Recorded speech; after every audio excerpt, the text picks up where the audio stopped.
says, watch this, behold, what manner.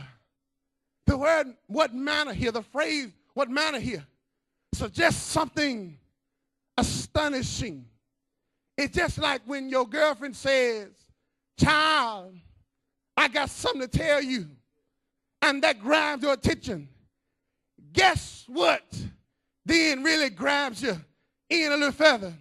So John says here, behold, what manner. He's trying to grab our attention, to bring us in, to really hear what he's about to say. What manner of love that the Father has bestowed upon us. The word love here, it comes from the Greek word agape. It means unconditional love. It means a love that you really don't deserve. It means a love that can't nobody give but God. It means a love that you will not be able to possess unless you possess God. This word love is not just like. It means to completely and fully, undevotionally, to love someone. It means that you're wrapped up, tied up all the way into something. It means that you love them so much that you're willing to give your life for them. It's the same love you're supposed to have for your husband and your wife. It's the same love that you're supposed to have for your children. It's the same love that you're really supposed to have for yourself. John says to us this morning, behold, let me grab your attention. Come here and let me tell you this thing really a little closer. He says, come here and look at the love that the Father has bestowed upon us. Do you really know how blessed you are? Stay with me now. I'm going somewhere with this. He says, behold, what manner of love the Father has, watch this, bestowed upon us. The word bestowed here, it means it's a word that signifies, watch this, a permanent, unearned gift. It means here that the love that God gave you, it is a permanent love, a love that you didn't even earn. In the old days, they would tell the women, the quickest way to a man's heart is through his stomach. They would tell them that because they were trying to tell them how, if you really want the man to love you, you have to work with him from the inside.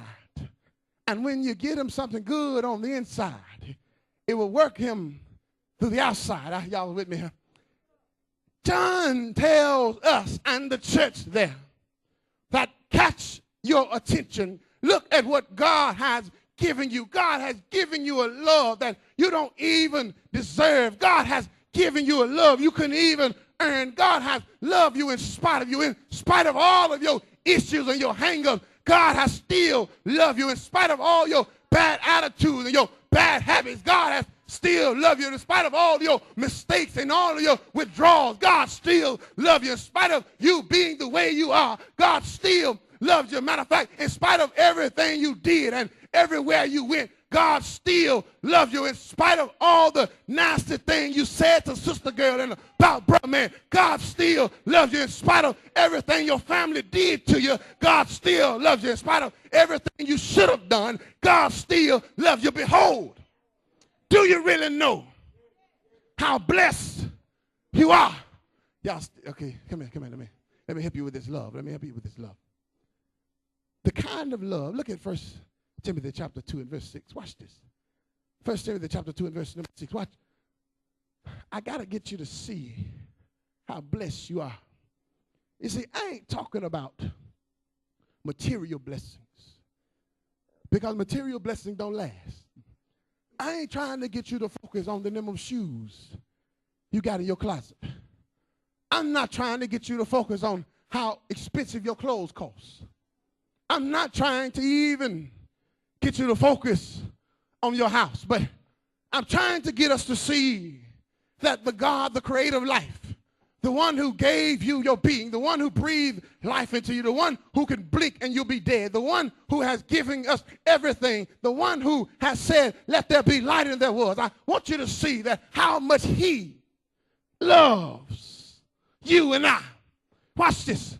I need you to see this love because John says, behold, what manner of love has the Father bestowed upon us? Watch what he says here in 1 Timothy chapter 2 and verse number 6. Who gave Jesus, he gave himself a ransom for all. Now watch this. Now don't miss this. He gave himself a ransom for all. What is a ransom? The word ransom means an exchange for all. Stay with me now. It's just like, imagine if somebody stole your baby. If somebody took your child and they ran off with your child, and you know how much you love your child, and they called back and said, I'll give you your child if you give me X amount of dollars. I want a ransom for you to get back what I stole from you. Stay with me. And your mindset is that since I love my child so much, I'll do whatever it takes to get what I need to get my child back. Even if I have to give myself as the ransom to get my child. Well, God one day looked out and saw nothing, turned nothing into something.